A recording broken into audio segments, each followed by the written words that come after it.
2024 खत्म होने में बस कुछ दिन बाकी रह गए हैं। इस साल पाकिस्तानी एंटरटेनमेंट, ड्रामा इंडस्ट्री और सोशल मीडिया पर क्या कुछ होता रहा, आइए आपको बताते हैं।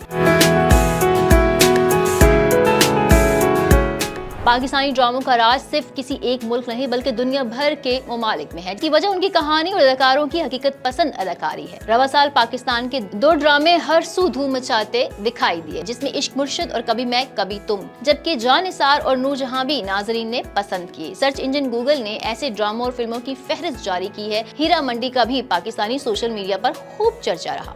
साल 2024 में पाकिस्तानी फिल्मों के लिए मायूस कुन साबित रहा। उस साल कोई भी पाकिस्तानी फिल्म काबिल जिक्र कामयाबी हासिल नहीं कर सकी। 2023 तो मौला जट के नाम रहा, लेकिन इस साल कोई ऐसी फिल्म नहीं थी जिसका चर्चा हो पाता। रवां साल पाकिस्तान में 11 फिल्में रिलीज हुई, जिनमें कुछ ने काबिल जिक्र परफॉर्मेंस दी। इन फिल्म्स में नायाब, टकसाली गेट, दगाबाज, हम तुम और वो भी की वेडिंग, नाबालिग अफराद, लीज, उम्र यार शामिल हैं। सोशल मीडिया पर सबसे ज्यादा वायरल और ट्रेंड करने वाली शादियों की बात की जाए तो इसमें साबिक पाकिस्तानी क्रिकेटर शोएब मलिक की Indian tennis star Sania Mirza से तलाक और फिर अदाकारा सना जावेद से शादी, इंडिया के अमीर तरीन बिजनेसमैन मुकेश अंबानी के बेटे की शादी और यूट्यूबर रजब भट्ट की शादी सरफहरिस्त है। सोशल मीडिया ट्रोलिंग की बात की जाए तो टिकटॉकर्स के लिए ये साल काफी भारी साबित हुआ, जिसमें टिकटॉकर रुबैका काशिफ, हुसैन तरीन, मनाहिल मलिक, डिक्की भाई, रजब भट्ट, सिस्ट्रोलॉजी को काफी ट्रोलिंग का सामना करना पड़ा। इसके अलावा पाकिस्तान में सोशल मीडिया प्लेटफॉर्म्स एक्स साबिक ट्विटर भी